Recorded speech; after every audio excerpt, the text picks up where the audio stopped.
Selamat menyaksikan, semoga bermanfaat dan dukung terus channel. Assalamualaikum warahmatullahi wabarakatuh. Kembali lagi bersama saya Kang Kumis.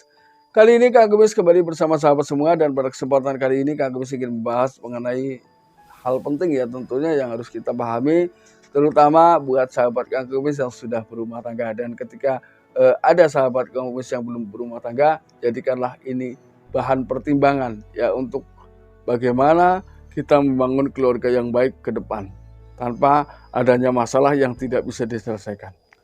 Namun sebelum lanjut ke topik, gak ada salahnya silahkan sahabat semua subscribe, like, dan komen di channel Kang Kumis agar sahabat semua tidak ketinggalan info dan juga kabar terbaru tentunya di channel Kang Kumis. Nah, kira-kira apa saja sih yang menjadi faktor pada akhirnya seseorang di antara keduanya berselingkuh? Nah, ini kita akan pelajari faktor-faktornya apa saja sebetulnya kalau kita mau melihat secara jauh ke belakang. Kenapa terjadi seperti itu? Sebagian ada yang mengatakan bahwa faktor keuangan atau finansial menjadi salah satu penyebab seseorang akhirnya terjun ke dunia perselingkuhan. Ya, hal ini bisa jadi memang logika ya.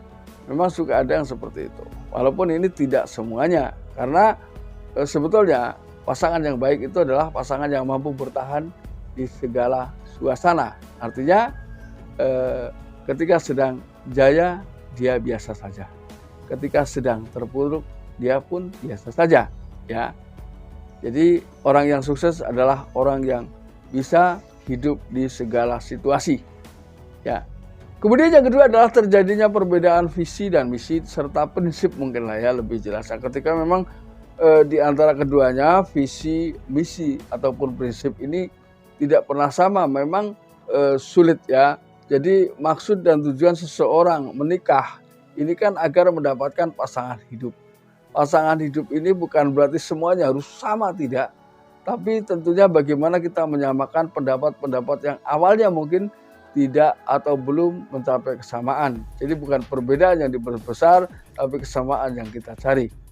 Kemudian yang ketiga adalah terjadi karena memang komunikasi yang tersendat. Komunikasi yang memburuk ini bisa menyebabkan pada akhirnya seseorang melakukan perselingkuhan, walaupun mungkin seseorang sudah memiliki pasangan. Kemudian yang keempat, biasanya ketika seseorang dalam pernikahan ini mungkin sudah menikah cukup lama, namun belum juga diberi keturunan. Ini biasanya lambat laun ya, ini bisa timbul seperti itu ya, karena tentunya kebahagiaan ini belum lengkap tanpa hadirnya anak-anak kita di kanan kiri kita ya. Maka dari itu keturunan adalah merupakan hal yang penting ya untuk mendapatkan generasi-generasi yang jauh lebih baik ke depan. Lalu yang kelima adalah munculnya KDRT di tengah kehidupan rumah tangga. Ini adalah tentunya hal yang tidak diinginkan ya.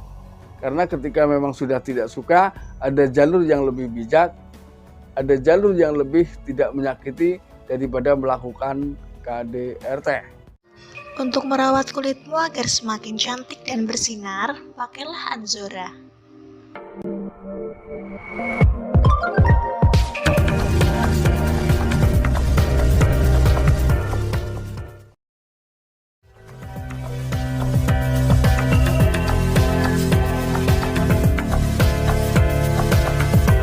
Ya, yaitu kekerasan dalam rumah tangga. Ini sebetulnya sangat tidak dibenarkan.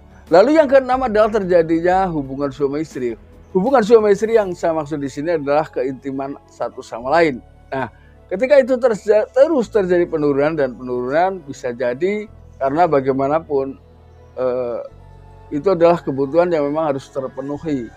Jadi mungkin ketika si istri menginginkan, suami sedang tidak menginginkan, atau sebaliknya. Ini memang hal yang biasa terjadi. Tapi bagaimana menciptakan agar kita selalu sama-sama ingin. Ini yang memang perlu kita ketahui. Yaitu bagaimanapun tenangkan dulu perasaan masing-masing. Ketika seseorang sudah tenang, maka seseorang akan mudah melakukan hal-hal seperti itu. Ya. Kemudian yang ketujuh, bisa juga memang permasalahan di tengah kehidupan rumah tangga ini karena terjadinya perselingkuhan, sehingga timbul masalah-masalah yang jauh lebih baru daripada masalah-masalah yang lain. Yang kedelapan, biasanya ketika seseorang, tentunya suami di sini ya, menginginkan sebuah poligami. Karena saya yakin tidak sebuah istri bisa menerima itu. Jadi bagi istri yang mampu menerima suaminya untuk melakukan poligami, tentunya secara umum tidak ada masalah, ya. Selama memang si sang suami ini mampu berbuat adil, ya. Ketika kita hanya mampu dengan dasar nafsu tapi tidak bisa menciptakan keadilan, maka jangan dulu melakukan itu. Lalu yang ke-9 bisa jadi itu timbul karena adanya permasalahan dengan mertua atau pihak orang tua. Ini.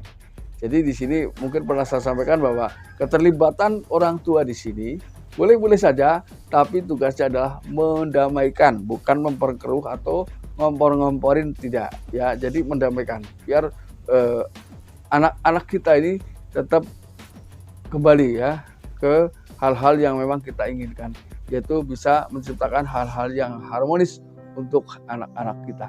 Yang ke-10 yang terakhir adalah karena diakibatkan seorang suami memberikan tanggung jawab yang sangat tidak sesuai. Artinya mungkin di sini setara dengan permasalahan ekonomi, ya, setara dengan hal tersebut. Jadi mungkin sebagai seorang suami memberikan nafkah kepada istrinya semaunya, bisa jadi seperti itu, ya.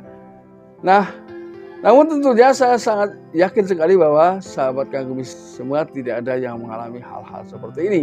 Anggap saja ini hanyalah cerita belaka. Jika memang ada manfaatnya, ambil, ketika tidak, abaikan. Nah, mudah-mudahan bermanfaat dan akhir kata, salam harmonis bersama Kang Gubmis. Wabillahi taufik wal hidayah. Wassalamualaikum warahmatullahi wabarakatuh. Untuk merawat kulitmu agar semakin cantik dan bersinar, pakailah Anzora.